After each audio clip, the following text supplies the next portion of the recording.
Começando o nosso assunto aqui, o primeiro tema que nós vamos tratar ao longo desta aula de hoje é o tema relativo ao procedimento comum. Dá uma olhadinha na tela e vem aqui comigo, por favor. Qual que é a ideia, pessoal? O procedimento comum, e isso é importante que eu já esclareça aqui no início, ele é o principal procedimento para o trâmite das ações pelo processo civil.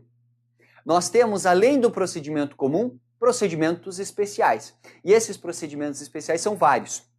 Qual que é a ideia? O procedimento comum, ele é completo, ele é todo estruturado, ele contém uma série de regras, garantias, atos processuais, procedimentos, enfim. Nós temos uma estrutura bastante extensa dentro do procedimento comum. Tanto é que é uma das partes maiores dentro do CPC se nós formos dividir os artigos.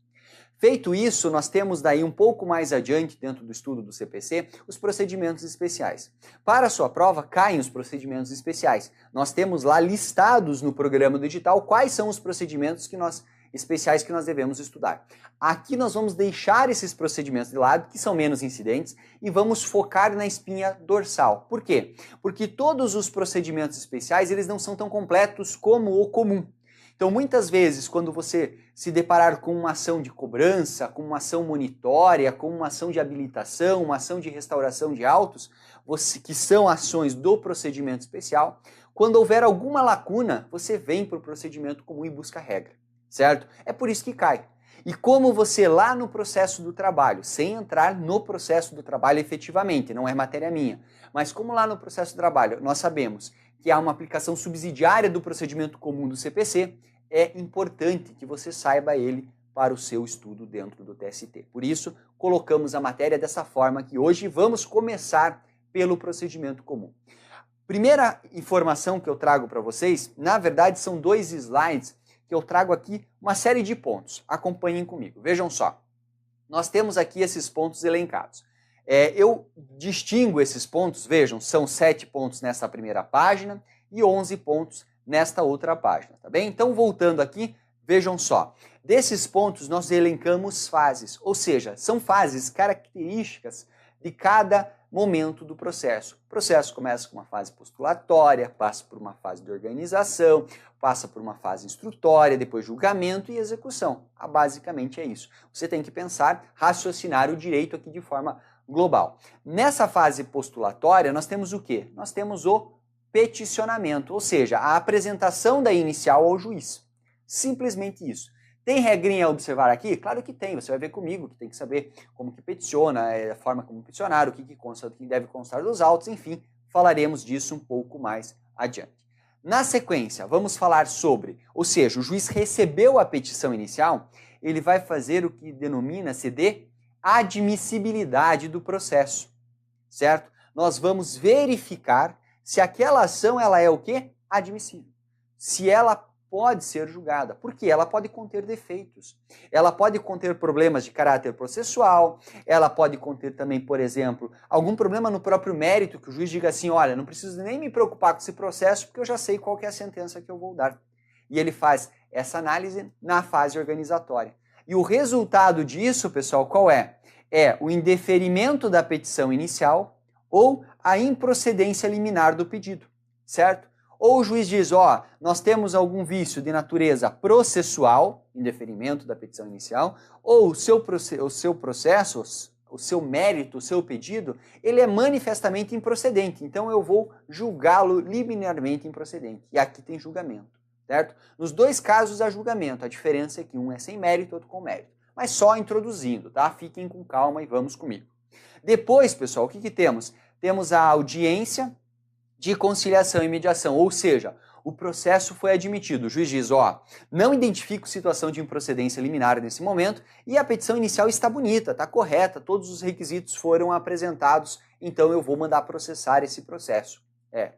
Perdão da palavra aqui, vou dar seguimento a este processo. Então, marcamos a audiência de conciliação e mediação.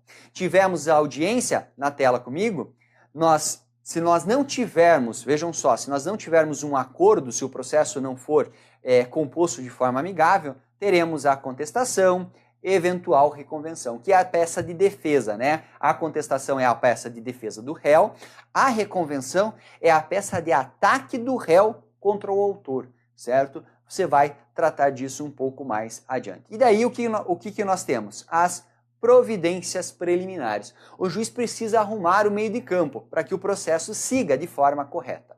Aí avançando, pessoal, chegamos na fase de saneamento, que é onde o juiz vai dar uma decisão saneadora. Olhem só, prestem globalmente atenção em termos globais como que funciona esse procedimento. Petição, admissão, audiência, contestação. Teve a contestação, o juiz pega o processo nas suas mãos.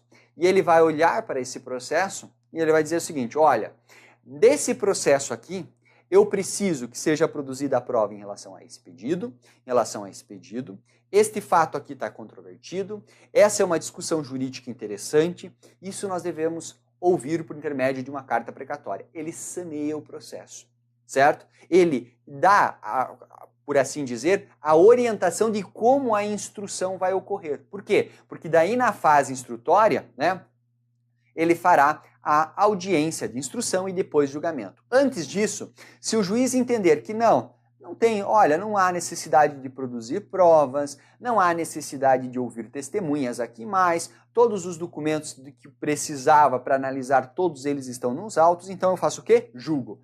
Julgamento antecipado da lide. O juiz diz assim, olha, não precisa da instrução. Tudo o que vocês já me trouxeram é suficiente para que eu possa decidir. E ele pode decidir todo o processo, julgamento antecipado da lide total ou julgamento antecipado da lide parcial, em relação a alguns pedidos que foram formulados. Beleza. Superado o julgamento antecipado, e se não for o caso, vamos para a audiência. E aí nós temos a audiência de instrução e diz o nosso código, junto com ela a audiência também de julgamento. Então teríamos aqui uma audiência combinada, certo? Vejam só, nós temos uma instrução e julgamento combinados. Claro, professor, isso aqui não se cumpre, né? Não se cumpre. Na prática, não. São raros os juízes que vão julgar na mesma audiência. Eles vão levar o processo a gabinete e daí eu já vou perguntar para você porque foi questão de prova da FCC. Qual que é o prazo para o juiz sentenciar? Vai colocando na tua cabeça, 30 dias, tá? O juiz encerrou a audiência de instrução, levou o processo para gabinete em 30 dias. Professor, mas eu sei que se ele não cumprir esse prazo não dá nada. Isso mesmo, é um prazo impróprio. Não dá nada não é uma expressão legal. Por quê? Porque o juiz poderá ser sancionado disciplinarmente pela mora, certo? Mas ele não perde, né? Ele é impróprio porque ele não preclui. Ou seja, o juiz não perde a oportunidade de dar a sentença. Ou seja, se ele não sentenciar em 30 dias, ele não mais pode apresentar a sentença? Claro que pode, ele vai apresentar a sentença fora do prazo. Pode sofrer sanções disciplinares? Pode, mas ele não perde a prerrogativa de praticar o ato processual naquele processo consistente na sentença, tá bem? Depois que o juiz sentenciou, acabou o processo? Talvez. Vai depender da natureza da ação. Se é uma ação meramente declaratória para declarar a paternidade, basta a sentença, não precisamos executá-la. Agora, se o juiz condenar a parte a pagar 50 mil ao autor, nós temos que cumprir. Depende, esse cumprimento pode se dar livre de forma espontânea. O réu diz assim, poxa, legal, perdi, não tenho, infelizmente perdi, não tenho o que fazer, está aqui o meu cheque, e paga. Mas o réu pode dizer, devo, não nego, mas pago quando puder, e não paga, certo? Vamos fazer o quê? Executá-lo. E daí vem a última fase do processo. A última fase do processo é essa aqui, a fase executória, tá bem? Então vejam só, nós perdemos aqui 10 minutinhos, mas nesses 10 minutos que nós perdemos, você teve uma ideia global de todo o procedimento comum. E agora o que faremos? Agora nós vamos atacar ponto a ponto, ou seja, nós vamos voltar lá para a admissibilidade, vendo as regrinhas da petição inicial, depois da improcedência liminar, depois das hipóteses de indeferimento do pedido e assim sucessivamente, combinados? Então, comigo na tela, vamos seguir, pessoal. Primeira coisa, peticionamento. Quando eu falo em peticionamento, você tem que lembrar o seguinte, que a petição, ela é o instrumento da demanda, é aquele recurso que a parte tem para pedir ao Poder Judiciário e para provocá-lo.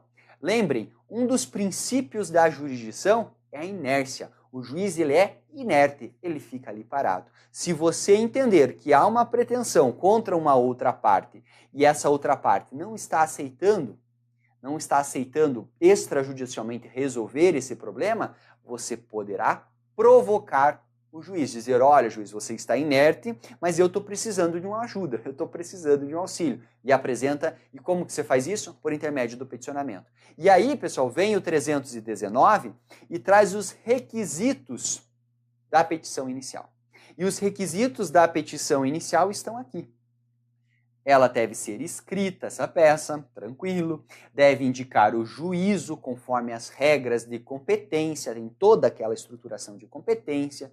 Aí nós temos o quê? A qualificação das partes, quem é o autor, quem é ou são os réus. Temos a indicação da causa de pedir, né, que contém ali os fatos e os fundamentos jurídicos do pedido. Então, só vou colocar aqui fatos mais fundamentos jurídicos do pedido. Certo? Temos o próprio pedido, né, que é o objeto da demanda, o que a parte quer. Ah, eu quero uma indenização consistente em dinheiro no valor de tantos reais por danos materiais causados. Né? A indicação do valor da causa, o protesto genérico por provas. O que seria esse protesto genérico por provas?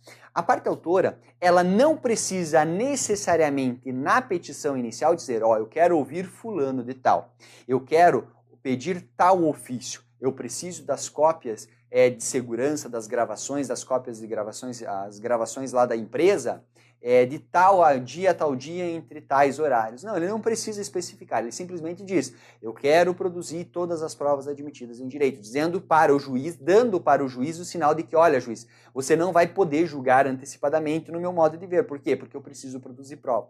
Porque se a parte autora não colocar, a parte ré não colocar, o juiz vai entender o quê? Ninguém quer provar nada. Todo mundo trouxe tudo que o autor queria dizer, ele disse na inicial, tudo que o réu queria se defender, ele se defendeu na inicial. Então, morre o processo, certo? Por isso que é necessário esse protesto genérico por provas, para que o juiz saiba, olha, temos que instruir. Na tela. Na sequência, opção pela realização da audiência de conciliação e mediação, ou seja, o autor vai falar, ó, eu quero conciliar, ou eu não quero nem saber desse cara, não vou fazer acordo com ele, tá bem? Tá ali. Avançando. Documentos indispensáveis, capacidade postulatória, instrumento de mandato, tem que colocar nos autos. Tem hipótese para atuar sem instrumento? Sim, para casos urgentes, mas aí é uma outra matéria, mas a regra é a colocação do instrumento de mandato.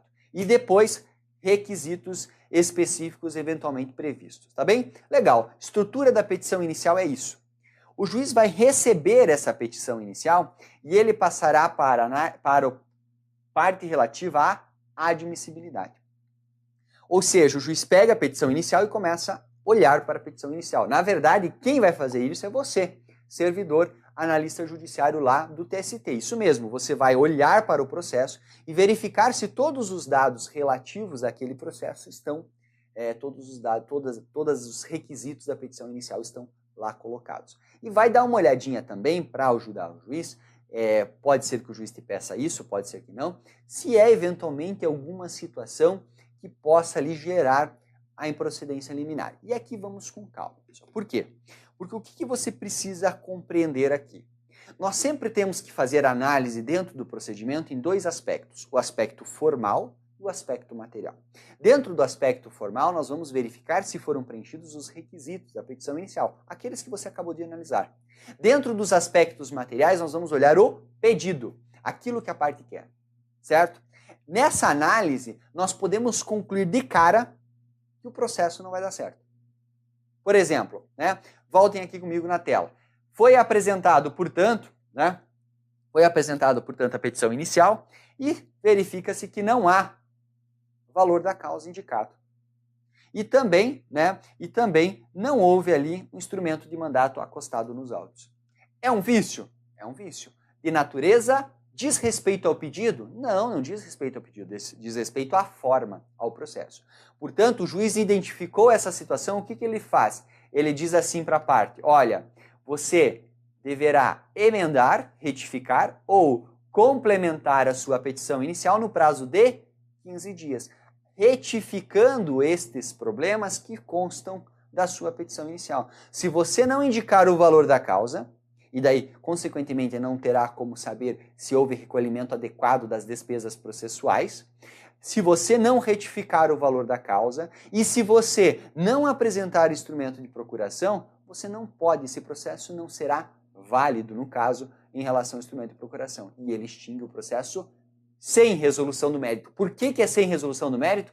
Porque é um aspecto processual, é um aspecto formal. O juiz não está analisando o pedido, ele não está dizendo se o autor, ou quem foi, se foi o autor ou o réu que furaram um sinal vermelho e deram causa ao acidente.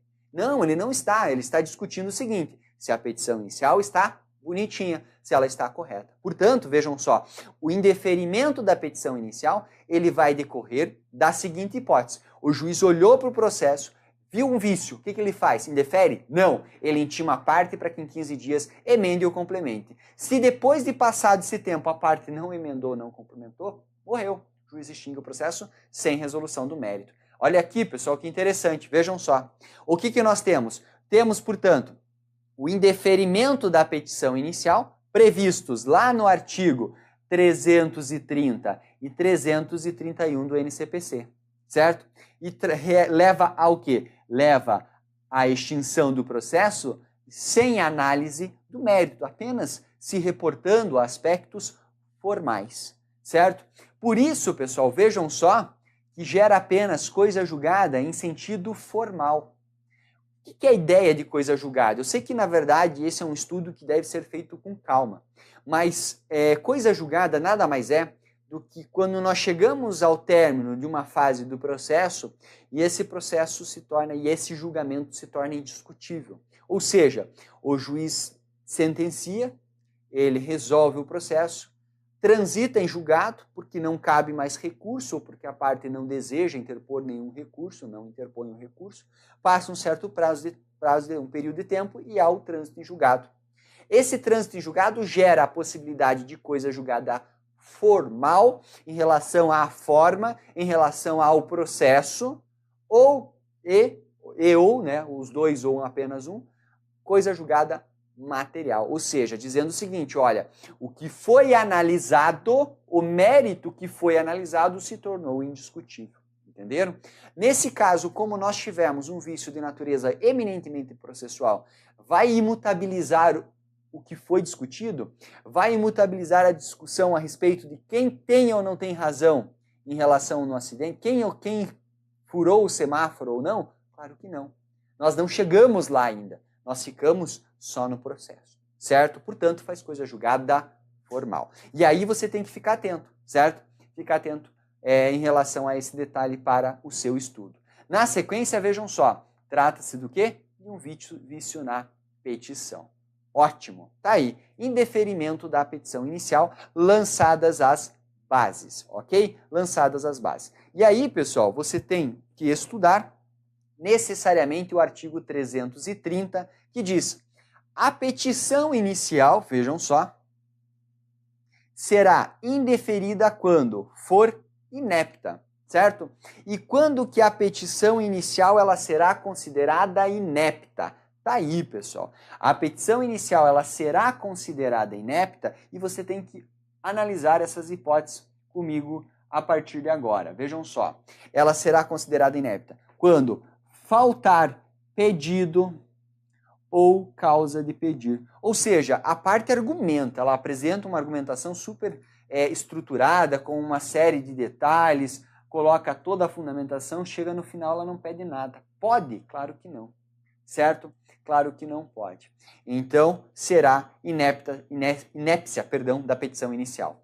Também podemos ter o quê? Um pedido indeterminado, ressalvado algumas hipóteses legais em que esse pedido ele é admissível. Certo? O pedido tem que ser certo. A parte tem que vir para o juiz e dizer, ó, em razão do acidente que eu sofri, porque o réu passou o sinal vermelho indevidamente, eu quero uma indenização por danos morais no valor de 50 mil, conforme comprovantes de gasto que tive para arrumar o meu carro, por exemplo, e também, em razão de um dano estético no meu rosto por conta de um machucado que eu sofri, eu quero também uma indenização, sei lá, de 100 mil reais, certo? O pedido é certo, tá? O pedido ele vem determinado. A hipótese que é possível que esse pedido seja indeterminado, mas que não convém aqui ao caso agora, certo? Além disso, o que nós temos aqui? Vejam só, né? Da narração dos fatos não decorrer logicamente a conclusão, não faz sentido o que ele está argumentando e concluindo, e se houver pedidos incompatíveis entre si. Nessas situações, a petição inicial será considerada inepta, tá? Fique atento, cai muito esse dispositivo em provas de concurso, tá? Em provas de concurso, notadamente de TRTs.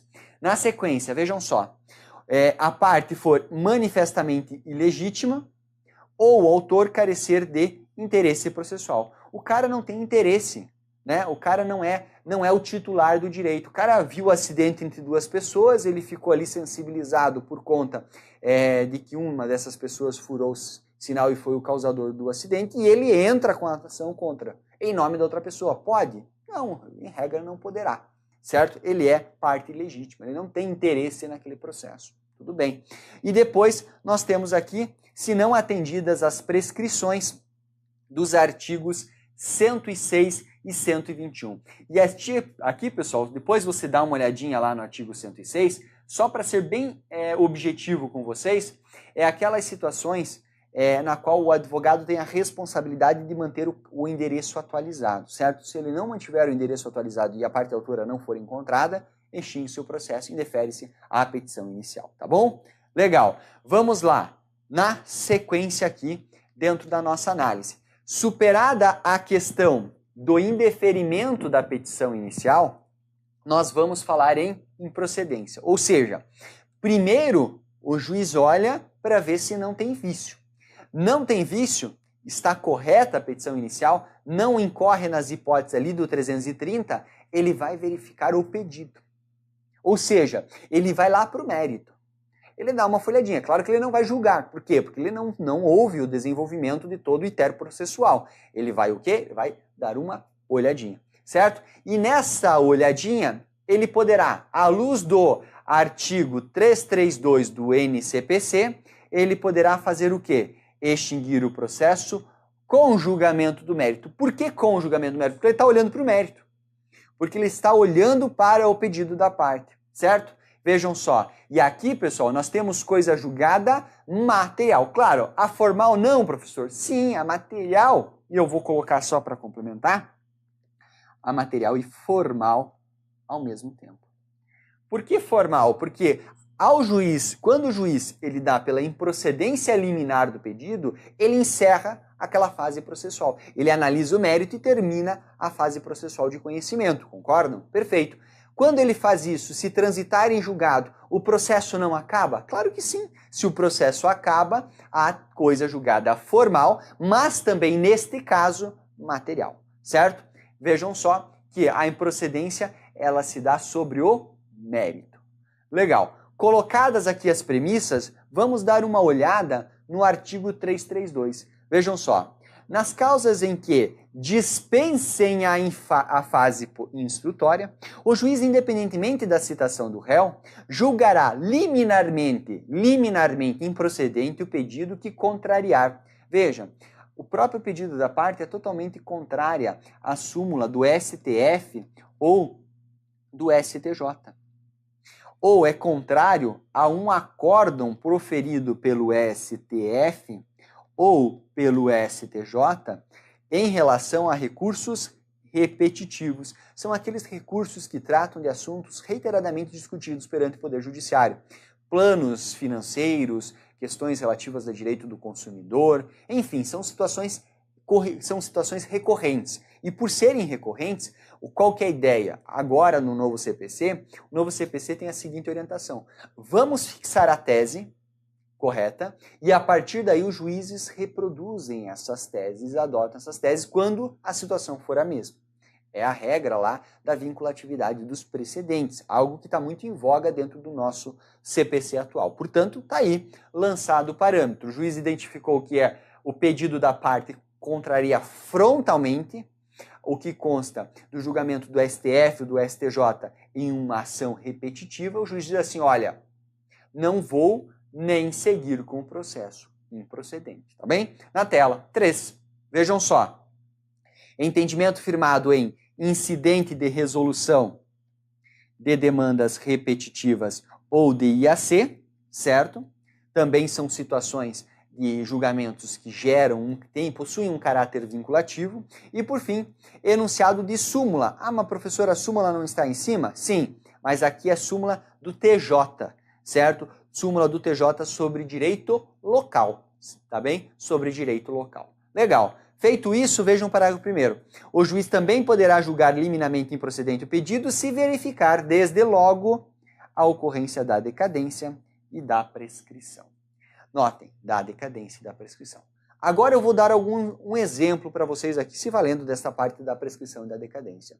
O camarada, por exemplo, ele deu conta houve esse acidente, só que esse acidente, pessoal, ocorreu lá em 1980. Nós estamos em 2017. Lá se foram 37 anos, né? Não, 37 anos desde o acidente. Eu posso agora ir ao Poder Judiciário, pedir para que o Poder Judiciário condene o réu que furou o semáforo vermelho? Não posso. Está o quê? Prescrito. Ah, tem os prazos prescricionais lá no Código Civil, você estuda essa matéria em Direito Civil, que tem os prazos a serem observados. Se está manifestamente prescrita a pretensão da parte, o que o juiz faz? Ele vai poder julgar improcedente de forma liminar. Só um alerta, o juiz olhou, viu cobrança de um cheque, por exemplo, e esse cheque é de 1970. Ele diz assim, olha, não posso cobrar esse negócio porque está prescrito. Ele dá pela improcedência liminar de forma direta? Não.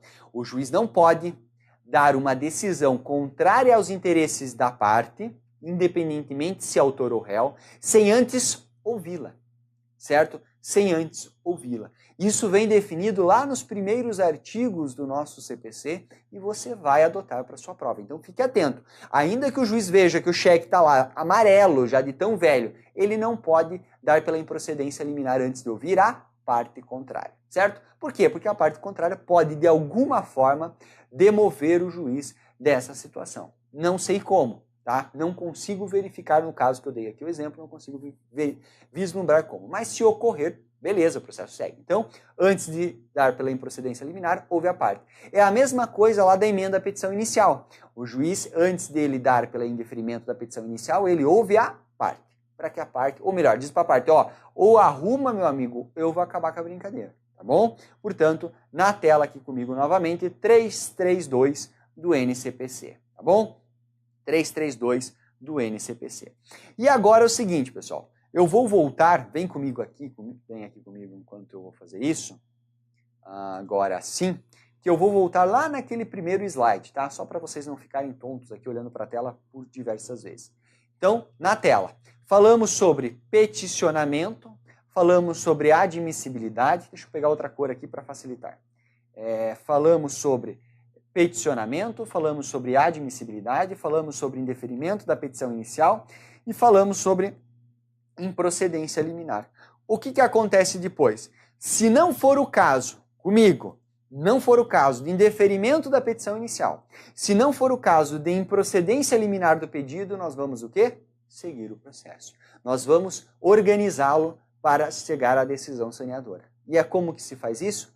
Antes disso, nós temos um parênteses. Como assim, professor, um parênteses? Nós temos uma chance de colocar autor e réu frente a frente para que eles, de forma amigável, cheguem à conclusão do processo, cheguem à resolução daquela lide. Isso mesmo, trazemos o autor, trazemos o réu, colocamos um conciliador, colocamos um mediador. Sem entrar na distinção de conciliação e mediação, algo que nós fazemos no nosso curso lá de forma específica, tratando, essas duas pessoas, elas atuarão no sentido de remover os obstáculos e de propiciar um acordo entre as partes. Na conciliação e mediação, quem dá a decisão, quem resolve por fim ao conflito são as partes autores e réus. Ou seja, o autor quer 50 mil de indenização por danos materiais. O réu confessa, passei o semáforo vermelho, realmente eu errei. Então eu estou disposto a pagar, mas eu não vou pagar 50 mil porque eu entendo que os danos não foram tão graves assim. Os danos foram menores, foram de 20 mil. E aí nós ficamos neste embate. A partir daí, eventualmente o autor cede um pouquinho, o réu aceita um pouco mais e eles fazem um acordo por 35 mil reais. Estou chutando, tá bom? Isso é possível. Se isso acontecer, o processo termina, como eu brinco, né, eu costumo dizer, termina antes de começar. Ele acaba antes de começar mesmo, isso mesmo. Ou seja, o processo nem tem o teu transcurso, nós nem temos a defesa da outra parte. Isso aqui é fundamental.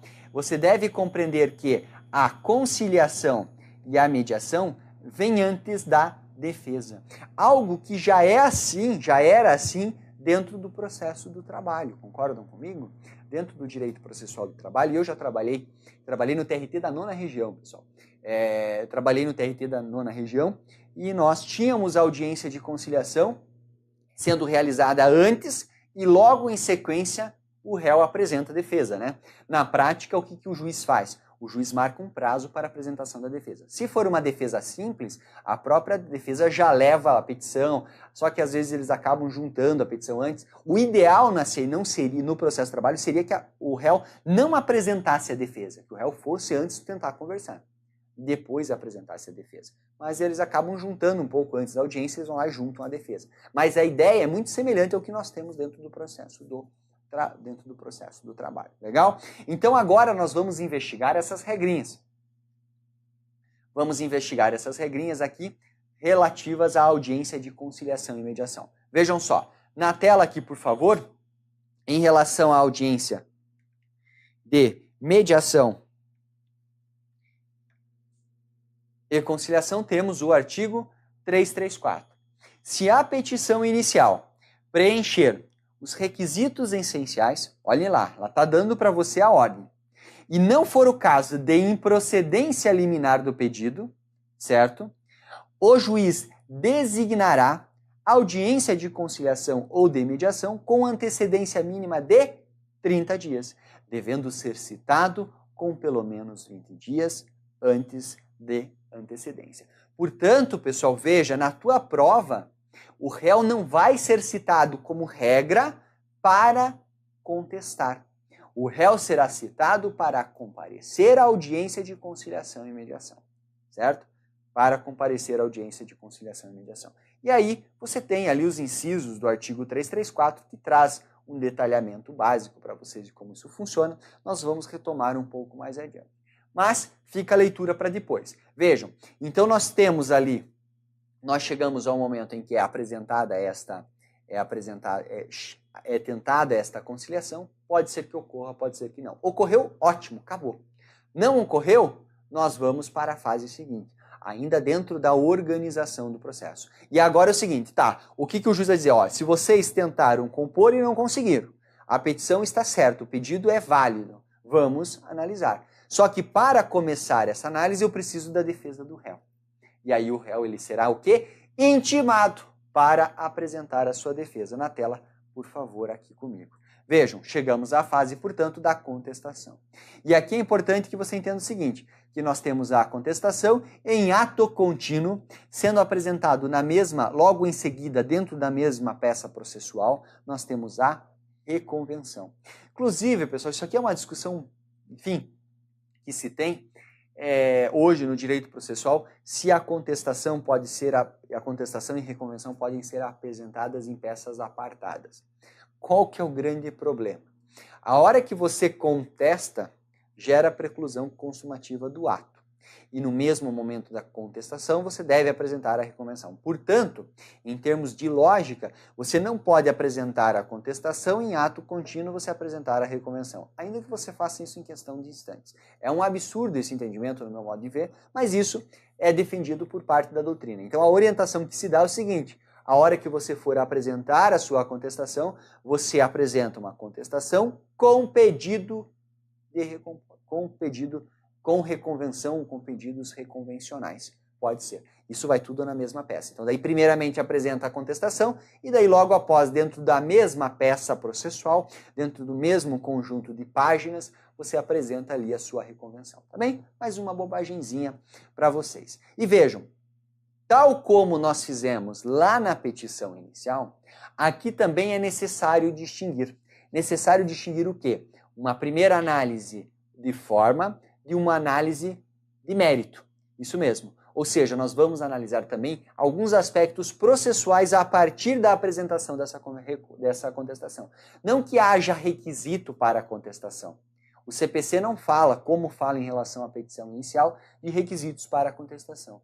Mas ele trata das preliminares de contestação. Ou seja, são situações que devem ser analisadas antes do pedido de defesa, antes da contestação propriamente. São algumas situações que impedem o mérito, por isso que são preliminares. E se eles impedem a boa análise do mérito, por que você vai analisar o mérito se há um problema no processo? E esses problemas estão onde? No artigo 337 do NCPC. E eles estão todos listados aqui para vocês. Não vamos citá-los um a um, né? Não vamos citá-los um a um, mas não vamos estudar um a um, mas nós vamos aqui agora dar uma rápida passada em cada uma dessas hipóteses. Vejam só, nós temos a inexistência ou nulidade da citação, a incompetência, vejam, olha que interessante. Poxa, o réu não foi citado de forma correta no processo, não teve tempo hábil para formular a sua defesa. Ele apresenta isso na preliminar, porque se de fato não houve, o que o juiz tem que fazer? O juiz deve conceder a ele novo prazo de defesa, não é mesmo? Tá aí. Na sequência, incompetência absoluta e relativa, isso mesmo. O próprio juiz poderá reconhecer, poderá em preliminar, a questão da incompetência. A parte ela é incompetente relativamente ou não, absolutamente ou não. Depois nós temos incorreção no valor da causa, né, inépcia da petição inicial, ou seja, o juiz não percebeu. O juiz não percebeu, mas a parte ré percebeu. A petição inicial está inepta, juiz. Verifique se de fato é, certo? É isso que temos aqui. A perempção, que é aquela sanção processual quando você entra por sucessivas vezes com a ação e você sofre abandono no processo, por 3 vezes no caso. Litispendência, coisa julgada, já foi julgado o processo. Ele é conexo com outro processo. Ou a parte é incapaz, né? Capacidade da parte. Há uma convenção de arbitragem, não podemos discutir este processo aqui no judiciário. Ele deve ser julgado no juízo arbitral. Temos ainda ausência de legitimidade ou de interesse processual, falta de caução ou outra prestação que a lei exige como preliminar e ainda indevida concessão do benefício de gratuidade e de justiça. São todas situações, fiquem atentos, portanto, que devem ser analisadas de forma prévia, preliminar à própria análise da contestação. Certo? Todas as situações que devem ser analisadas antes. Agora, feito isso, passada essa análise dessas preliminares, nós vamos seguir, pessoal. E nós vamos seguir para quê? Nós vamos seguir para falar sobre a contestação propriamente. E o que mais me preocupa em relação ao estudo da contestação é a questão da contagem do prazo. E eu trouxe aqui uma tela que nós vamos preencher com algumas informações. Vejam só. Qual que é o prazo, pessoal? O prazo para contestar é de 15 dias.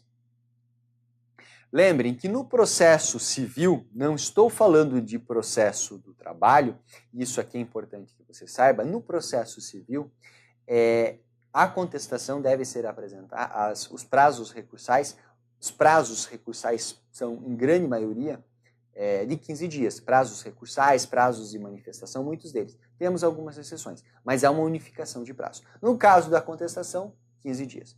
E aí é o seguinte, como que se conta este prazo? Tem 3 regras, agora mudou. Antes, no CPC de 73, era muito fácil. Contava sempre da citação. Agora não. Vejam só. Primeira coisa, tem que se verificar, né? Tem que se verificar se houve audiência de conciliação e mediação. Se essa audiência ocorreu, o prazo, vejam só, da contestação será contado, vou colocar aqui, contado da audiência. Ou seja, o réu sairá intimado da audiência que ele tem em prazo de 15 dias para contestar. Tranquilo. Segunda regra, não houve audiência porque o réu peticionou informando que não deseja participar da sessão de conciliação e mediação. E aqui é importante o quê? O réu veio e disse, olha, eu não quero. Lembra que o autor poderia dizer se ele quer ou não a audiência, tá? Se ela vai ocorrer ou não é outra história. Por quê? O entendimento que a doutrina tem é o seguinte, que para não ocorrer a audiência de conciliação ou mediação, para que ela não se tente essa conciliação e mediação, é necessário que as duas partes, os dois polos, digam que não querem. Se desses dois polos alguém disser que quer, ainda que o outro diga que não quer participar da sessão, ela ocorrerá, certo? Ela ocorrerá. Ou seja, se a parte autora disser eu não quero e o réu disser eu quero, tem audiência. Se o autor disser eu quero e o réu disser eu não quero, teremos audiência. Se os dois disserem querem, teremos, evidentemente. E se os dois disserem não querem, aí nós não teremos audiência, ela será cancelada. Mas esse é um outro assunto.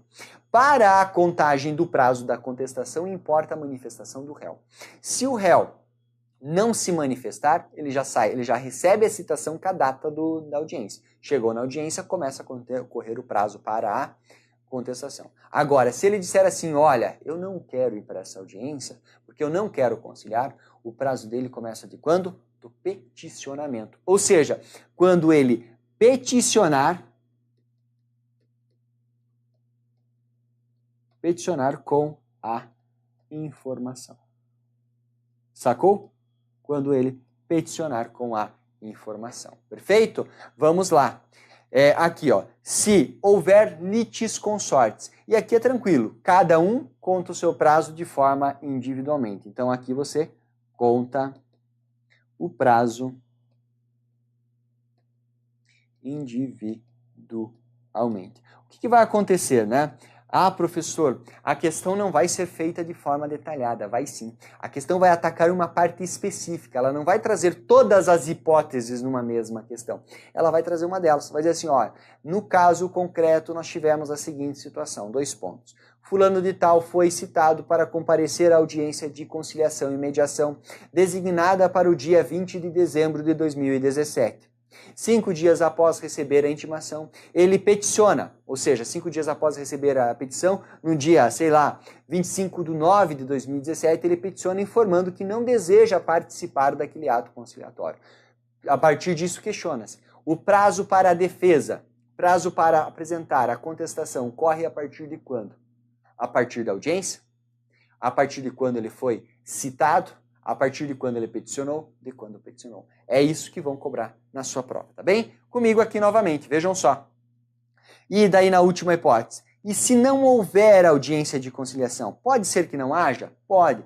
Pode ser que não haja essa audiência de duas formas. Porque os dois se negam, só que daí se o réu se negar conta da petição, mas pode se tratar de direito indisponível. Direitos que envolvem questões relativas à personalidade, à intimidade, privacidade da pessoa, são direitos que não podemos dispor. A parte não pode fazer um acordo a respeito do seu direito à vida, por exemplo, você sabe disso. Em razão disso, nesses processos em que não se admite a conciliação, aí a parte sai citada, ela é citada para contestar. E aí conta o prazo a partir da citação. Então, contado da citação. Legal? Portanto, vejam só como que nós teremos o prazo aqui para contar. 4 regrinhas, tá? 4 regrinhas, fique atento em relação a cada uma delas. Falamos da contestação, o que nós vamos fazer agora? Analisar ainda que brevemente a nossa reconvenção. E a reconvenção está aqui, pessoal. É tranquilo. Eu vou colocar algumas informações e a gente vai preenchendo. Eu coloquei algumas informações no nosso slide e nós vamos complementando, preenchendo aqui. Notem, reconvenção. O prazo da reconvenção é também 15 dias, certo? Mas o que é a reconvenção? A reconvenção é um contra-ataque. Eu acho que eu não preciso nem desenhar isso na tela, né, pessoal? Basta que você, afinal de contas, vocês são todos formados aí na área jurídica, voltados para o estudo do TST, então você deve pensar o seguinte, que a reconvenção é a formulação de pedidos pelo réu em face do autor. O réu diz assim, tá bom, me processou, então toma, vou te processar. Basicamente é isso, certo? Ele contra-ataca, tá? Ele contra-ataca. Só que tem alguns efeitos em relação a essa reconvenção, temos algumas regras. Por quê? Porque a reconvenção ela está linkada. Né? Ela está ligada, ela está o quê? Relacionada com a petição inicial. Então vejam só, termos eu deixo aqui para vocês, tá bem? Né? Eu deixo aqui para vocês, reconvinte, réu demandante, reconvindo é o autor demandado, tá bem? Então 15 dias o o prazo e quais são as informações importantes que você deve levar para a prova. Primeira coisa, né? Vejam só. A desistência, isso aqui cai muito. A desistência da ação. Pergunto, obsta ou não o prosseguimento da reconvenção? Não. Não impede, não obsta, diz o nosso CPC, o prosseguimento, né? O prosseguimento da reconvenção. São o quê? Independentes. Certo? Não obsta. Então o autor não pode dizer assim, putz, já que ele me processou, eu vou desistir da minha petição inicial, né? Vou desistir da minha petição inicial para ele perder. Né? Não pode. Outra coisa, né, que eu vou colocar aqui para vocês. O réu pode apenas reconvir. Como assim? Ele pode simplesmente apresentar a reconvenção. Dizer, olha, a minha defesa é o ataque. E pam, apresenta a reconvenção. É possível, não há nenhum impedimento. Legal? Legal. Feito isso, pessoal, apresentada a contestação, o processo volta teoricamente para o juiz. Para quê? Para que nós possamos a verificar o quê? Eventuais providências preliminares. E aqui é o seguinte, né, pessoal? Nós temos lá as situações do artigo 350, nós temos as situações do artigo 351. E aqui é importante que você entenda o seguinte, né? Você tem que entender que o juiz ele deve agora verificar, né, passar a verificar se estão todos corretos, se o processo está tudo certo, porque ele vai começar a encaminhar o processo para o julgamento do mérito, né, para que ele possa analisar o mérito. Então vejam só, eu vou pegar aqui rapidamente o artigo 350 e o artigo 351 no meu CPC, para que a gente possa verificar aqui juntos. Vejam. O que vai dizer o artigo 350? Ele fala, se o réu alegar algum fato impeditivo, modificativo ou extintivo do direito do autor, este será ouvido no prazo de 15 dias, permitindo-lhe o juiz a produção de prova. Como assim? Qual que é a sacada aqui? A parte diz o seguinte, olha, eu até devia. Eles tinham uma discussão relativa a um contrato, ele dizia assim, olha, eu até devia, mas nós praticamos uma novação. Nós fizemos uma substituição, houve uma assunção de débito por outro réu, ou seja, ele está apresentando o quê? Fatos que impedem, que modificam ou que extinguem o direito que supostamente o autor tinha. O que o juiz tem que fazer? Ele tem que verificar essa situação. Porque se de fato isso for procedente, ele vai demandar, vai determinar todo o andamento do processo, certo? Então tá aqui. E depois nós temos o seguinte, temos o 351 dizendo, né? Que se o réu alegar qualquer das matérias iluminadas no 337, qual que é o 337? Preliminares. Preliminares de contestação. O juiz vai determinar a altiva do autor no prazo de 15 dias. É a réplica, né?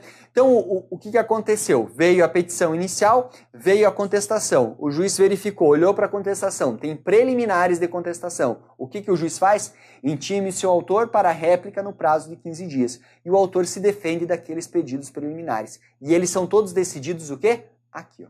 Certo? Eles são todos decididos aqui, ó. Perfeito? Show de bola, é isso que você tem que saber.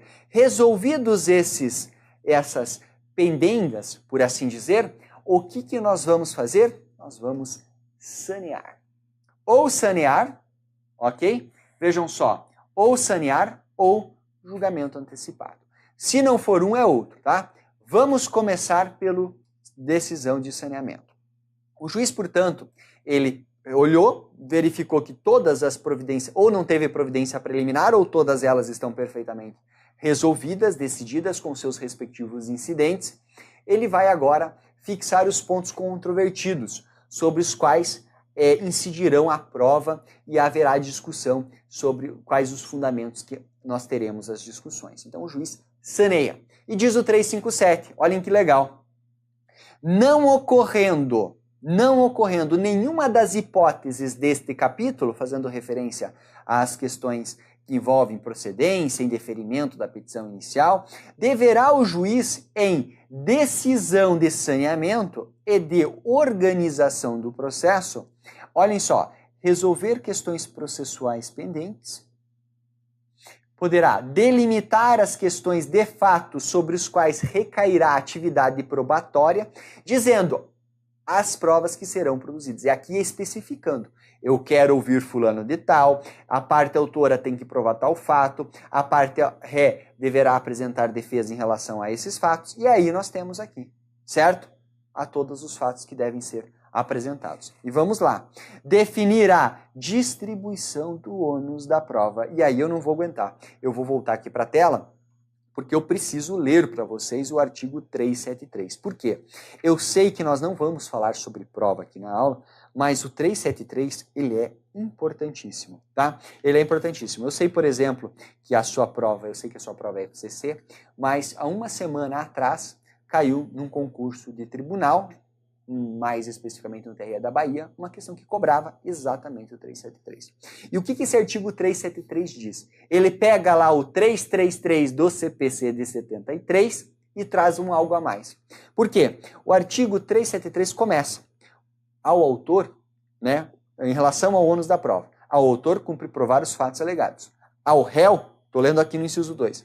Quanto à existência, deve provar fatos impeditivos, modificativos ou instintivos do direito do autor. Beleza. Esse é o ônus estático da prova, ou seja, cada um, o réu, apresenta a sua defesa e tem que provar o que está alegando, e o réu se defende. Se ele disser que tem algum fato impeditivo, algum fato extintivo ou modificativo do direito do autor, ele tem que provar. Ele não pode dizer que houve anovação, por exemplo, no exemplo que eu citei para vocês, e tirar o dele da reta. Não. Ele tem que provar, é responsabilidade dele. Só que daí vem, e aí que entra essa questão dentro do saneamento, que diz o seguinte: nos casos previstos em lei, parágrafo 1º, ou diante da peculiaridade de causa relacionada à impossibilidade ou à dificuldade de cumprir o encargo nos termos do caput, ou seja, do autor fazer sua parte da prova e o réu fazer a sua parte da prova, poderá o juiz, nessa decisão de saneamento que você estuda agora, né, atribuir o ônus da prova de forma diversa. Ele pode dizer assim: olha, eu sei que compete ao autor efetuar a prova dos fatos que ele está alegando. Só que uma das provas que ele pode provar esses fatos é por intermédio de câmeras de segurança que estavam sob responsabilidade ou são administradas pelo réu. Portanto, nesse caso, dada a impossibilidade do autor produzir essa prova, eu vou o quê? Inverter. Ele inverte o ônus da prova e diz assim: réu, nesse caso, quem traz a prova do fato constitutivo do direito do autor é você. Se você não trouxer, eu vou considerar que o que o autor disse é verdade. Se você trouxer e desmentir o que o autor falou, ótimo, você ganha ação. E é isso que acontece, tá? Então vejam, nós temos qual que é a possibilidade, né? Nós temos, portanto, vejam só, nós temos, portanto, a distribuição do ônus da prova. Depois, delimitar as questões de direito relevantes para a decisão no mérito, o que vai se discutir juridicamente. E depois nós temos o quê? Designar, se necessário, a audiência de instrução e julgamento. E vejam, se necessário. Por quê? Porque podemos ter uma hipótese de julgamento antecipado. E aqui prestem máxima atenção por um simples motivo. É um assunto que cai muito. Vejam, e aqui nós tivemos algumas modificações em relação ao CPC de 73. O juiz pegou o processo para dar essa decisão saneadora. Só que ele começa a investigar o processo ali e ele sente o quê? Ele sente que, na verdade, poxa, todos os argumentos do autor foram trazidos, todos os argumentos do réu foram trazidos, não há necessidade de se produzir mais nenhuma outra prova, o que ele faz? Sentencia. Ele antecipa o julgamento para antes de eventual audiência de instrução e depois julgamento, e já sentencia. Pode? Pode, desde que faça de acordo com o artigo 355. Vejam. O juiz julgará antecipadamente o pedido, proferindo sentença com resolução do mérito quando entender que não, olhem só, não há necessidade de se produzir provas. Ou, se o réu for revel e ocorrer o efeito previsto lá no 334, que é a presunção de veracidade dos fatos alegados. E também não houver requerimento de prova. Tá? Ou seja, duas situações. O juiz diz não é necessário produzir prova ou o réu é revel. E é hipótese em que incidem os efeitos da revelia. Perfeito, pessoal. Tá? Perfeito. É isso. Ou depois nós temos o quê? Nós temos aqui o julgamento parcial. E o julgamento parcial nos diz o quê? Que o juiz poderá decidir o quê? Parcialmente, de forma antecipada, mas parcialmente. Como assim parcialmente? A parte fez um pedido de danos morais e de danos materiais. Vem a parte autora, a parte ré, na sua defesa, e diz assim, olha, em relação aos danos morais, o réu, o autor, está me pedindo 30 mil reais por conta dos danos que eu causei. De fato, eu confesso que eu passei o sinal vermelho mesmo, sou devedor desse valor e estou aqui apresentando um cheque para pagar esses 30 mil reais em relação aos danos que eu causei no seu carro ali, aos estragos, né, conforme os comprovantes que ele havia apresentado. Ótimo. Só que em relação ao dano moral, o réu diz assim, olha, tudo bem, não concordo. Ele está pedindo 100 mil reais aqui de dano moral de natureza estética, mas eu acho que não faz sentido. No meu modo de ver, eu nem vejo nada aqui, quero discutir isso. O que o juiz faz? São dois pedidos. Ele acaba com o pedido de dano, dano material e julga parcialmente o pedido aqui, certo? Portanto, na tela para vocês, né? Tela para vocês. Só que é o seguinte, vem comigo, porque eu quero que você fique atento ao seguinte. Se o juiz julgar totalmente de forma antecipada o processo, acabou o processo, qual que é o recurso que cabe? Apelação. Tudo bem. É fácil, porque houve encerramento da fase de conhecimento com uma sentença resolvendo o mérito, cabe apelação. E agora, com relação ao julgamento parcial, eram dois pedidos, o juiz manteve um e julgou o outro. Em relação a esse que julgou, cabe recurso? Cabe. Qual? Apelação? Não. Não cabe apelação porque não há encerramento da fase de conhecimento. Afinal de contas, em relação a um dos pedidos, o processo segue. Agora, em relação a outro pedido ali, que foi julgado, cabe o quê? Agravo de instrumento. Vai anotar na tela? Vai. Vamos colocar aqui, desse julgamento parcial, cabe agravo de instrumento. Onde que está o fundamento? No artigo 1015, inciso 2 do NCPC. Certo? Ficou atento quanto a isso? Legal. Ficou atento, portanto, vamos o quê? Prosseguir. E aí, pessoal, vejam só, passada essa questão do julgamento antecipado, se não for o caso, ou se for um julgamento antecipado de forma parcial, temos o quê? A audiência. E aí, em relação à audiência, eu vou simplesmente passar para vocês aqui de forma bastante objetiva, porque nós não temos tempo dentro de um intensivo de investigar todos os pontos. Lá no nosso curso, nós analisamos cada uma dessas fases. Mas vejam, a audiência é o principal ato instrutório, certo? Ela é orientada pelo princípio do contraditório, da ampla defesa, da cooperação. O princípio da cooperação é sensacional, né? Ele diz o quê? Ele diz que as partes devem cooperar entre si para a sentença final do processo. Espera aí, professor, cooperar como? O autor ajudando o réu ajudando o autor? Não. Seguindo regras de eticidade, seguindo regras de probidade no trato do processo. O autor produz as suas provas legítimas, legais, sem abusar de direito. O réu faz a sua defesa, apresentando suas provas legítimas, legais, sem abusar da defesa, sem produzir incidentes protelatórios, certo? É a ideia de que eles devem agir dentro de uma estrutura de Estado democrático de direito. É isso mesmo. Isso é cooperação. E claro, a cooperação também se aplica ao juiz. Compete ao juiz, de certa forma, auxiliar as partes sem perder a imparcialidade para que nós consigamos resolver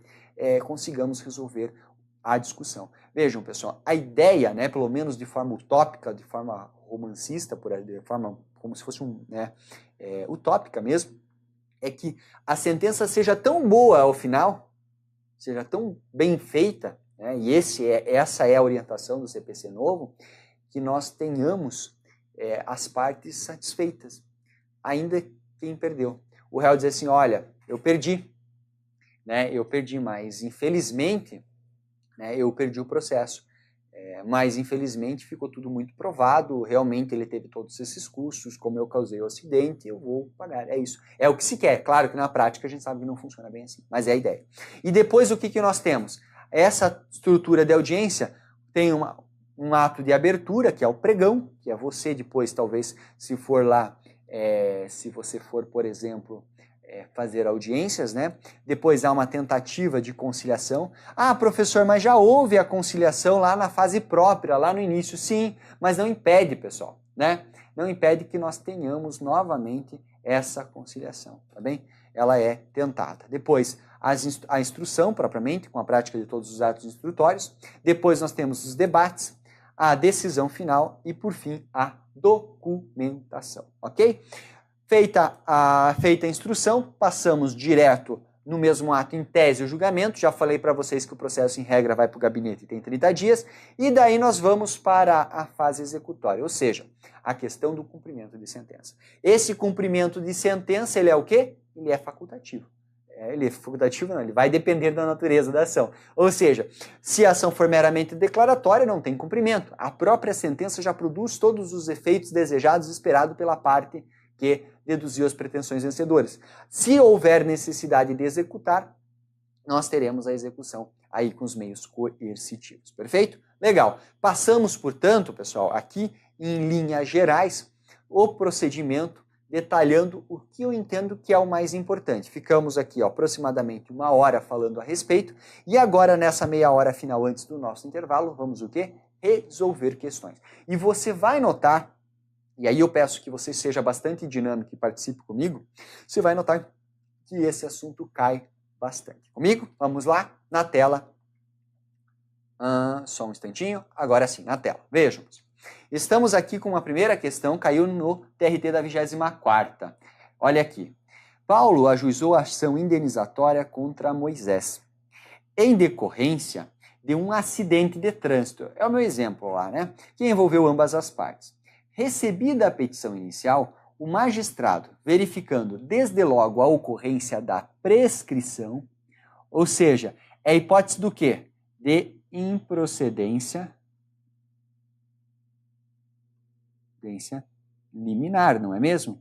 Porque o juiz pegou, né, ele está falando que ele identificou a prescrição, né? Ou seja, ele superou a questão do indeferimento da petição inicial e ele foi direto para a improcedência, chegou na improcedência liminar. Ah, legal. O que ele vai fazer? Ele vai dar a improcedência diretamente? Não. Lembrem, pessoal, lembrem, tem que pensar, na verdade, até o meu esquema, eu vou até inverter para ficar mais legal, né? Vou colocar aqui, ó. Nós temos primeiro o contraditório, né, contraditório, mais o quê? Daí sim, a denominada improcedência liminar. Fechado? Então agora nas alternativas. Julgará liminarmente improcedente o pedido após oitiva obrigatória da parte contrária. E Paulo poderá questionar se a sentença por meio de recurso de apelação, né? Sem possibilidade de retratação pelo magistrado. O erro, pessoal, está aqui na parte final. E eu já adianto um assunto que nós vamos depois falar lá na frente. Por que não pode? Estava tudo certo. Por que não pode? Por que está errado essa sem possibilidade de retratação? Vejam, o recurso de apelação, em regra, não admite retratação. Só que neste caso, sim. Ou seja, o juiz deu a improcedência liminar. Ele ouviu e depois deu a improcedência liminar.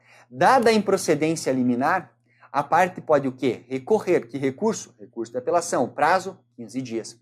Veio o recurso de apelação, a parte olhou o juiz olhou para o negócio e disse, putz, não estava prescrito.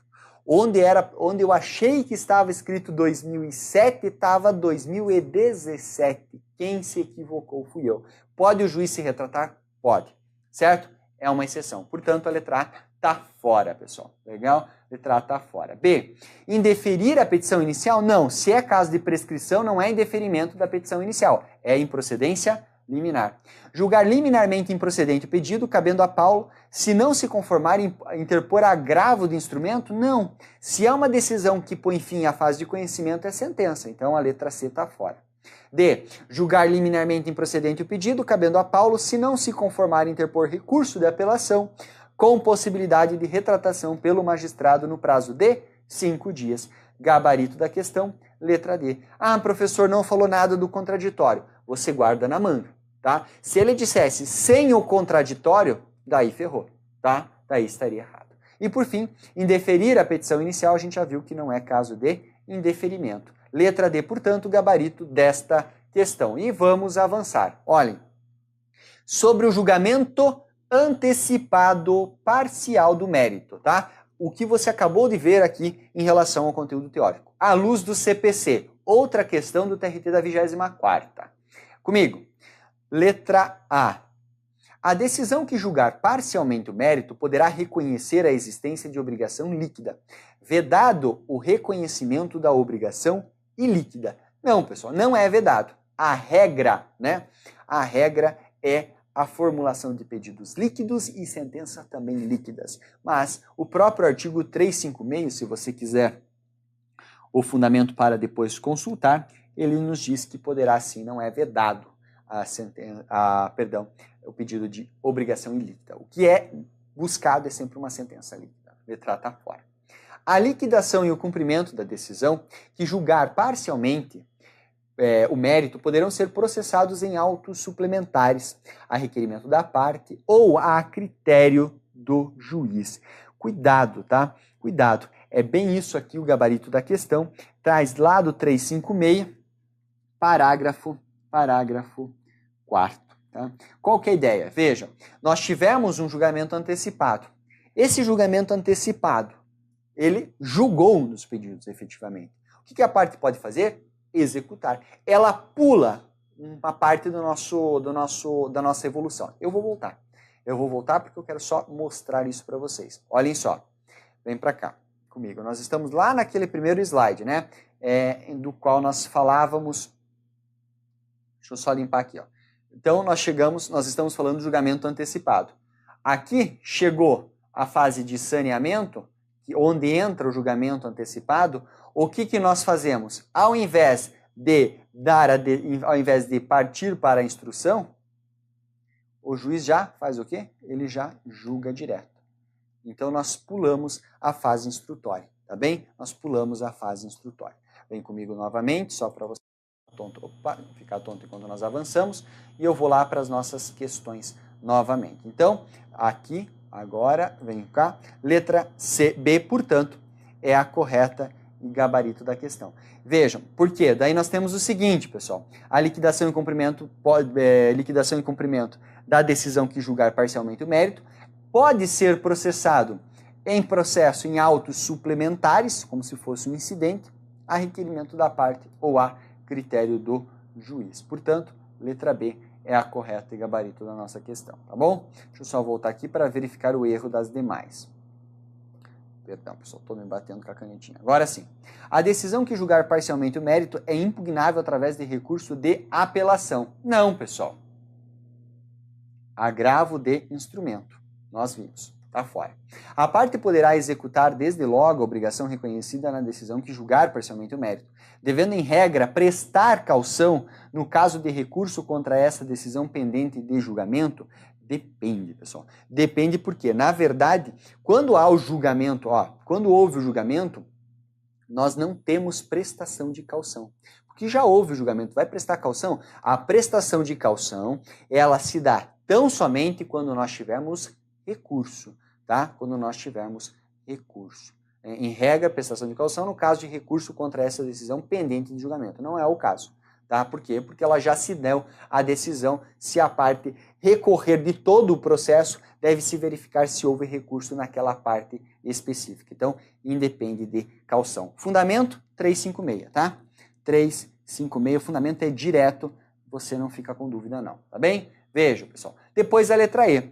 O juiz só poderá decidir parcialmente o mérito quando um ou mais pedidos formulados ou a parcela deles se mostrar incontroverso ou o réu for revel.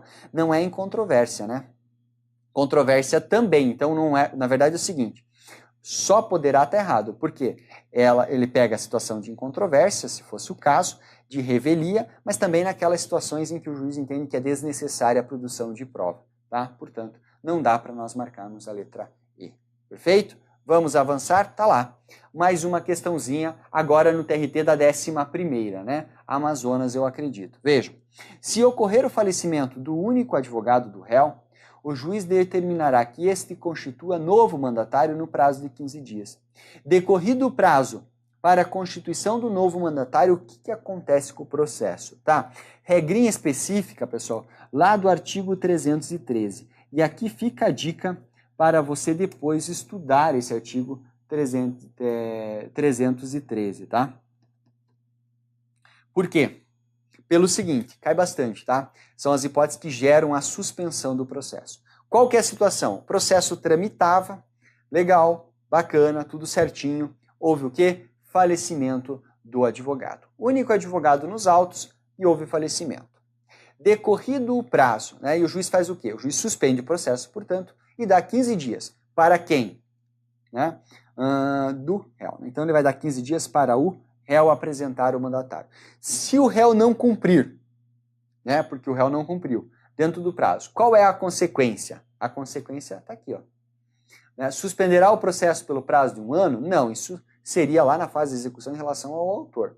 Extinguirá o processo em resolução do mérito? Não, porque é o réu. Se fosse o autor, sim, na fase de conhecimento. Suspenderá o processo por 3 meses? Não temos essa previsão.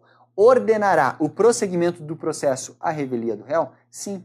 É tal como se não houvesse defesa, como se o réu, certo? Como se o réu não se defendesse, tá? Não há suspensão do processo nesse caso. Se fosse o autor, lá no processo de execução, sim.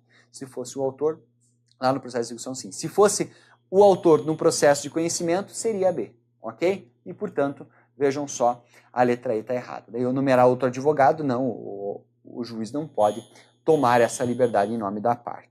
Avançando, pessoal, vamos lá. Mais uma questãozinha para nós. Vejam, agora o TRT da 20ª. Renato ajuizou a ação de cobrança contra Henrique. Apresentada a contestação, Renato requereu o quê? A desistência da ação. Tá? Instituto da desistência da ação. Vejam só, Renato ele ajuizou, ele é o autor, e depois ele desiste. Pergunto, pode desistir? Cuidado, você tem que verificar alguns detalhes aqui em relação à desistência. Antes da citação, beleza, desiste da forma como quiser, tá? Eu vou deixar aqui anotado para você, depois você vai dar uma olhadinha, 485, parágrafos 4º e 5º do NCPC tratam a respeito destes detalhes, tá? Vejam só, apresentada a contestação pode desistir? Desistir? Sim, mas aí depende do quê? Aí vai depender, pessoal, de consentimento do réu, ou seja, o Henrique deverá consentir. E essa desistência dos dois poderá ocorrer até quando? Até a sentença. Então, na tela aqui comigo, em relação à desistência da ação, são 3 momentos. Antes da citação, beleza, posso desistir sem anuência do réu, até porque ele não foi integrado ali. Legal. Depois que nós tivemos a citação, posso desistir? Pode. Só que aí, cuidado, você poderá desistir até a sentença. Só que, além disso, é necessário que o réu concorde. E depois da sentença, aí não dá. Daí a sentença tem autoridade sobre o processo. Você não pode anular o efeito da coisa julgada por intermédio da autoridade da decisão por intermédio da desistência. Tá bom? Então, agora comigo na tela. Vejam só. Depende de aceitação de Henrique, beleza, e pode ser formulado até a sentença que se homologar a desistência resolverá o mérito? Não, não resolverá o mérito, tá, pessoal? Veja, outra questão, a desistência da ação está dizendo, ó, eu não quero discutir esse negócio. Estou resolvendo o mérito? Claro que não, não estamos indo analisar o teu pedido na desistência. Então, tá fora aqui. B, independe de aceitação? Não, a gente acabou de falar que depende porque já foi apresentada a contestação. Depende de aceitação de Henrique e pode ser formulado apenas se tiver havido a instrução? Não, não é o caso, né? Não fala nada em relação à instrução. Ou seja, se o juiz homologar a desistência, não resolverá o mérito. Tem 2 erros, portanto, na letra C. Letra D, independe da aceitação de Henrique e poderá ser formulado até a sentença. O erro está no independe. certo? E por fim, depende da aceitação de Henrique, beleza, e pode ser formulado até a sentença. É necessária a homologação e não resolve o mérito, certo? Então, olhem só, deste quadro aqui, em relação à questão da desistência, você vai memorizar 4 informações que vão estar na sua prova do TST. Olhe lá, quais são elas? No caso, se for após a contestação,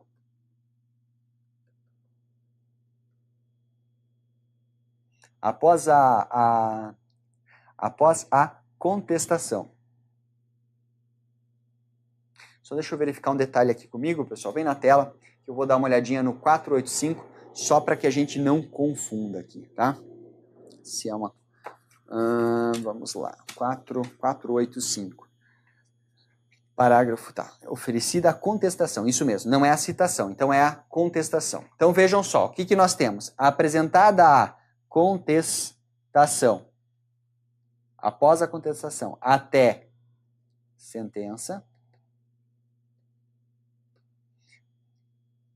nós precisamos do quê? Deixa eu só pegar a borracha aqui para apagar esses detalhes aqui, para que caiba tudo na tela.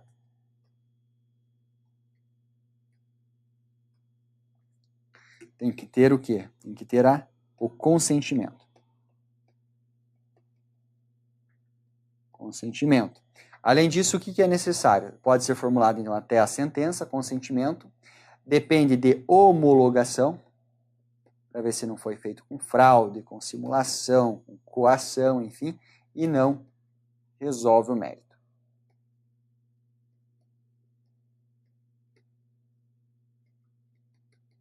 E não resolve o mérito, tá? Então, são esses os pontos aqui, tá bem? Então, da desistência da ação, é isso que você tem que lembrar.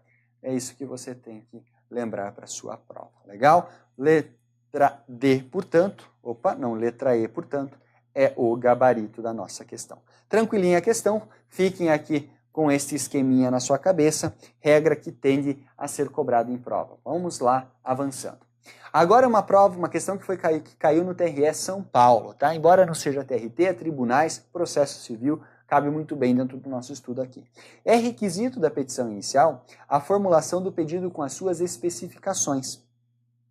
De acordo, de acordo com o novo Código de Processo Civil. Vejam, letra A. Na ação que visar ao cumprimento de obrigação em prestação sucessiva, essas só serão incluídas no pedido mediante declaração expressa do autor. Vejam, pessoal, independe, tá? Onde que está o só aqui? Vamos só mudar a cor da caneta e colocar aqui, ó, só não. Independe de pedido expresso da parte autora. Professor, me indica o dispositivo 323 do CPC, tá? Então, tá fora. Letra B. É permitida a formulação de pedido genérico em reconvenção, nas mesmas hipóteses em que seria cabível na ação principal. É isso mesmo, pessoal. 324 do NCPC. Na realidade, todas as prerrogativas garantidas à parte autora na formulação do pedido devem ser observados pelo réu na formulação da peça de contra-ataque, ou seja, na reconvenção, tá? Então, se a petição inicial admite, em determinadas situações, o pedido genérico, a reconvenção também nas mesmas situações, tá? Então, aí, o gabarito da nossa questão já é diretamente a letra B.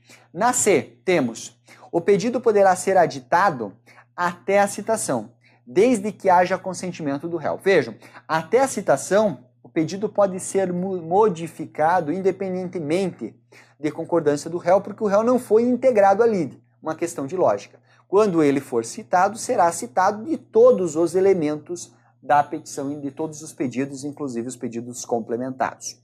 D. É lícita a acumulação em um único processo contra o mesmo réu de vários pedidos, desde que entre eles haja conexão, independentemente de haver conexão entre eles, tá? Isso vem expresso, deixa eu só ver se eu tenho o dispositivo em mãos aqui, vem expresso lá no 327 do NCPC, portanto está fora. E por fim, é vedada a acumulação de pedidos para cada um deles, É vedada a acumulação de pedidos se para cada um deles corresponder um tipo diverso de procedimento, ainda que o autor empregue o procedimento comum. Está errado por quê? É permitida essa acumulação. Qual que é a sacada aqui? A parte ela quer acumular contra o mesmo réu 2 pedidos.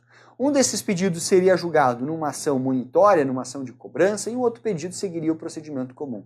Ele pode julgar tudo numa única ação? Pode. Qual que é o rito que ele segue? O do procedimento comum. Por quê? O do procedimento comum, ele abarca todos os outros procedimentos. É a regra, certo? Então não é vedado, como colocado aqui, é permitido. Portanto, está incorreta e a letra B é o gabarito da nossa questão. Está lá também no 327. Vamos avançar, pessoal? Vamos avançar, né? Para resolver aqui mais uma questãozinha a respeito. Vejam, José ajuizou o procedimento comum, mas a petição inicial foi indeferida por conter pedidos incompatíveis entre si. Olha, petição inicial indeferida. Problema, vício o quê? De caráter processual. Não faz coisa julgada, certo? Não faz coisa julgada, não analisa o mérito. Cabe o quê? Desta decisão, que recurso que cabe? Pergunto para você antes disso, para que você possa responder com tranquilidade. Se houve indeferimento da petição inicial, nós acabamos com o processo. Nós finalizamos a fase de conhecimento. Não finalizamos? Sim. Quando há a finalização da fase de conhecimento, qual que é o recurso que cabe? Apelação. Tá aí. Portanto, pessoal, letra B. Questão dada, tá? Questão dada para nós aqui. Só lembrem que desta apelação é possível a retratação, tá? Essa é uma situação excepcional na qual é possível a retratação. Avançando, pessoal, vejam só. Se o pedido contrariar enunciado de súmula do STF, vejam só, pedido contrariar enunciado de súmula do STF ou do STJ, o que o juiz faz? Veja, aqui, pessoal, você tem que lembrar das hipóteses lá da improcedência liminar. A parte formulou um pedido ao juiz. Olhou esse pedido, contraria uma súmula do STF, uma súmula do STJ. É a primeira hipótese lá do 332, não é? Se tiver contrário, o que o juiz faz? Ele faz o quê? Ele dá pela improcedência. Então, comigo, ele mandará... antes disso, pessoal, vem aqui comigo, que era esse o detalhe que eu queria que você ficasse atento. Nesse caso, ele não precisa nem sequer se dar ao trabalho de citar o réu. Vejam, tanto no indeferimento da petição inicial, como na situação de improcedência liminar, como é uma decisão desfavorável, totalmente desfavorável ao autor, será favorável ao réu, não é mesmo? Sim, será favorável a ele porque ele ganha o processo sem esforço, por assim dizer. Então, nessas situações, o juiz não se dá nem ao trabalho, olha só, nem ao trabalho de citar o réu. Ele olha em deferimento da petição inicial. Ele não vai intimar ninguém? Não, ele vai. Ele vai intimar o autor, para que o autor complemente. Na improcedência, ele ouvirá o autor, para que o autor possa convencê-lo de que não contraria a súmula. Mas ele não precisa citar o réu, certo? Importante isso. Então agora, feito este alerta, vejam só comigo. Mandará citar o réu e procederá ao julgamento? Não, ele não manda citar o réu. Ele indeferirá a petição inicial? Veja, se é julgamento por contrariedade à súmula, é improcedência liminar. Se é improcedência liminar, não é indeferimento da petição inicial. Ele julgará liminarmente o pedido, legal, sem a citação do réu, desde que a causa dispense fase instrutória. Dessa decisão cabe apelação? Exatamente, porque põe fim à fase de conhecimento. Ou seja, o réu ganha sem saber. E é por conta disso que tem uma regrinha que cai muito em provas, e que você fará lá quando você estiver trabalhando no TST. Se eventualmente houver uma sentença de improcedência liminar, ou se houver uma sentença de indeferimento da petição inicial, em que o réu ganha sem saber que o processo existe, depois da sentença transitou em julgado, o que tem que fazer? Tem que mandar um AR lá para a casa do réu, dizendo, olha, réu, você foi processado, mas a ação já foi extinta e você ganhou e não aconteceu nada, tá? Só para que ele tenha ciência, tá bem? Prazo de 10 dias para enviar. Vejam aqui comigo. Letra D. Poderá julgar liminarmente improcedente o pedido, depois de citado o réu, não precisa. Poderá julgar liminarmente procedente o pedido, depois de citado o réu, também não precisa, portanto, letra C. Vamos lá? Ok, mais uma questãozinha aqui. Sobre a conciliação e mediação. Vejam, diante dos conceitos e regras do CPC. Mantenha o foco aqui comigo. No procedimento comum, vejam só, o não comparecimento injustificado do réu à audiência de conciliação e mediação gera sua revelia e impõe o pagamento de multa? Não. Revelia é o quê? Revelia é a não defesa. Tá? Revelia é a não defesa. Imposição do pagamento de multa, sim, porque se ele não se manifestar, se ele não peticionar dizendo que ele não comparece, no dia ele não comparecer, multa. Se ele peticionar que não vai comparecer e não comparecer, beleza. Mas se ele não peticionar e não comparecer, multa. Agora, gera revelia? Não, porque ele não foi citado para apresentar a sua defesa. Ele foi citado para comparecer à audiência. Aí, a partir daí, se ele não apresentar a defesa, ele é revel. Por quê? Porque ele não apresentou a defesa. Tranquilo, tá? Na tela, a audiência prévia de conciliação ou mediação somente não será realizada se o autor ou o réu, não, se o autor e o réu manifestarem expressamente o desinteresse.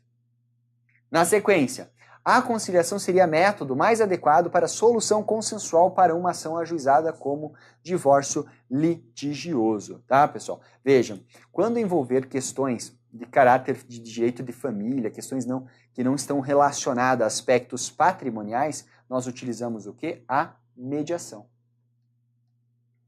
Nós utilizamos a mediação, tá? Não entramos nesse detalhe agora, porque não é objeto, mas aqui está errado por isso. Na sua atuação, o mediador deverá sugerir soluções? Não, pessoal. O mediador não sugere soluções, é o conciliador. Tá? Eu não vou me aguentar, eu vou ter que explicar isso aqui. Conciliador. Vem comigo. Qual que é a sacada aqui, pessoal? Vejam, nós temos, na verdade, a seguinte situação. A conciliação difere da mediação por dois aspectos, por um aspecto, basicamente. A conciliação, ela se presta a julgar lides que envolvam um caráter patrimonial, que tem ali uma pretensão, um valor pretendido a se receber a partir de algum direito que eventualmente venha a ser segurado, alguma indenização devida. Lá na Justiça do Trabalho nós temos inúmeras conciliações, porque são valores pecuniários de verbas trabalhistas que são discutidas se o autor tem, se o reclamante tem ou não tem direito. Então é conciliação. A conciliação, o conciliador, e eu já fui conciliador, é muito legal ser conciliador, inclusive, você atua eliminando eventuais entraves, obstáculos no diálogo entre as partes, para que uma compreenda um pouco o lado da outra, para que uma, por exemplo, veja que talvez ela não fez tudo certo, o empregado não foi um bom empregado, mas o empregador talvez também não foi um bom empregador, e eles acabem resolvendo aquele processo e sentindo que é melhor resolver aquilo de forma extrajudicial.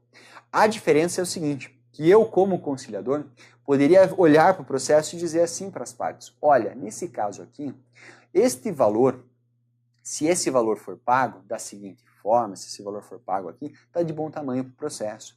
Porque vejam, a situação é um pouco grave, teve uma situação vexatória, enfim, eu posso trazer argumentos e sugerir uma solução. Isso mesmo, na qualidade de conciliador. Agora, na qualidade de mediador, não.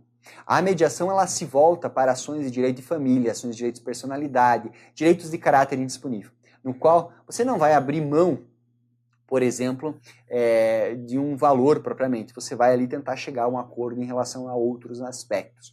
E aí o mediador, ele não sugere a decisão, ele só elimina obstáculos. O exemplo mais claro para você lembrar a respeito da mediação é a situação que envolve, pessoal, aqueles casos nos quais guarda compartilhada, né? Mãe e pai estão disputando a guarda do filho, se separaram e agora não se dão bem. Um quer ficar, o outro quer ficar, e como que fica? Né? Quando você vai lá, eles estão por conta do divórcio, por conta da desilusão do relacionamento, qualquer outro problema que não convém ao caso aqui, eles muito dificilmente se topam, né? Se dão bem, não aceitam conversar, e na verdade o grande prejudicado nessa história é a criança, que ela fica ali ela é o cabo de guerra entre os dois. Aí o que o mediador faz? Ele faz um trabalho de desconstrução no sentido de orientar os dois para dizer o seguinte, olha, eu sei que vocês têm problemas, vocês não chegaram a um acordo, vocês têm um problema não resolvido, uma situação que enfim ficou, uma mágoa que ficou, mas vejam, na verdade vocês estão prejudicando quem? O seu filho. E tanto mãe quanto pai não querem, na grande maioria das vezes, prejudicar os seus próprios filhos. Então, nessa situação, você tenta eliminar os obstáculos. E a partir daí, eles dizem, então vamos fazer o seguinte, ó, eu não vou com a tua cara, mas também não quero que meu filho fique longe da mãe. Aí amanhã, não quero que meu filho também fique longe do pai, então nós vamos combinar o seguinte, você fica tantos dias, eu fico tantos dias. Beleza. Certo? Então vejam, essa é a grande diferença da conciliação para a mediação. Legal? Feito parênteses, agora vamos lá. Na tela aqui comigo, pessoal. Então a letra, já cortei a letra D, e agora E. O conciliador e o mediador, assim como os membros de suas equipes, não podem depor acerca dos fatos e elementos oriundos da conciliação, tá? Tá certo, portanto, ficou legal ter falado, porque daí a gente deixa isso bem contextualizado. Claro que eles não vão poder depor sobre os fatos, porque a conciliação e a mediação guardam um dever de confidencialidade em relação ao que eles discutiram nas sessões. Vamos seguir. Tá aqui mais uma questãozinha para nós e agora prometo que estou me encaminhando para o final. Na contestação, é lícito ao réu propor reconvenção para manifestar pretensão própria, conexa com a ação principal ou com o fundamento da defesa. Vejam, pessoal, né? Qual que é o problema aqui deste item 1? Nenhum, tá certinho, né? Ele fala assim que ela tá conexa, tudo bem, mas não precisaria ser conexa, não necessariamente deveria ser conexa, tá? Representa lá na verdade, tem que ser conexa sim, 343 do NCPC. Portanto, tá correto o item 1. 2. O réu não pode propor a reconvenção se não oferecer a contestação. Aqui sim está errado, tá? Eu anotei de forma trocada. Não. O réu pode propor, ele pode, como eu disse para você, a defesa dele pode ser o ataque. Entende? Em vez de ele se defender com a contestação, ele vai direto para o ataque. Então aqui está fora, né? Vamos lá. Na sequência, a desistência da ação ou a ocorrência de causa extintiva que impeça o exame do seu mérito obsta o prosseguimento da reconvenção. Acabamos de ver que não, que são independentes. Portanto, nós vamos desconsiderar o item 3. Na sequência, a reconvenção pode ser proposta contra o autor e terceiro ou pelo réu em litisconsórcio com terceiro. Tudo bem, isso mesmo, poderá sim ser proposta pelo terceiro isoladamente ou em litisconsórcio. Tá certo, tá? Ah, professor, onde que eu encontro? Lá no parágrafo 3º, pessoal, do 343. Só vou colocar o parágrafo 3º aqui e você deduz. E por fim, né? Se o autor for substituto processual, o reconvinte deverá afirmar ser titular de direito em face do substituto. Ele tem que provar que ele vai ser titular de um direito em face do substituto. E a reconvenção deverá ser proposta em face do autor também, ou seja, os dois entrarão no polo passivo da reconvenção. Então, tá certo, parágrafo 4º, né? Não, perdão, aqui é o parágrafo 5º. Logo, nós temos 1, 4 e 5 como corretos, portanto, 1, 4 e 5 da AD. Deixa eu só confirmar para ver se eu passei o gabarito certo. Isso, passamos. Vamos avançar. Tá aqui. Vejam só. A respeito do procedimento comum, considere. Incumbe ao réu na contestação, antes de discutir o mérito, alegar a incompetência absoluta ou a incompetência relativa. Pessoal, preliminar, né? Preliminar, é isso mesmo. 337, inciso 2 está lá. Então, certinha. Vejamos a próxima, né? Proposta a reconvenção, o autor será citado pessoalmente para apresentar a contestação. Vejam, não é questão de citação, tá? Não é questão de citação. O autor já está integrado na lida, então ele vai ser o quê? Intimado. Portanto, né, é incorreta. 343, parágrafo 1º, nós temos uma incorreta. E o 3 ali, notem. Ao revel, será lícita a produção de provas contrapostas às alegações do autor, desde que se faça representar nos autos em tempo de praticar os atos processuais indispensáveis à sua produção. Tá bem? Exatamente a literalidade, pessoal, né? Literalidade do 334. Ou seja, o cara é revel, ele pode produzir provas? Pode. Ele pega o processo no estado em que ele estiver. É isso que diz o nosso CPC. Então, ele poderá, sim, pegar o processo no estado em que ele estiver. Tá bem? Portanto, 1 e 3 corretos, item letra E, o nosso gabarito. E agora, sim, para que possamos encerrar, mais uma questãozinha, certo? Caiu para DPE, pessoal, mas é uma questão interessante para nós. Veja, sobre as respostas do réu, é correto afirmar. Na contestação, é lícito ao réu propor reconvenção para manifestar pretensão própria, ainda que não conexa Veja, tem que estar conexa. Nós acabamos de ver na outra questão. Notem, e aqui eu trouxe essa questão justamente porque eu queria falar desse detalhe. O que você tem que ver? Você vai notar que as questões se repetem. As questões da FCC são muito... elas são repetidas. Eu estava verificando, pessoal, antes de entrar na aula, que no ano de 2016, nós tivemos para os cargos de analista judiciário e para analista oficial avaliador federal, cerca de 40 questões de direito processual civil, ou de TRT e algumas de TRE, certo? Todas da FCC, 40 questões aproximadamente, né? Eu fui lá buscando no nosso material.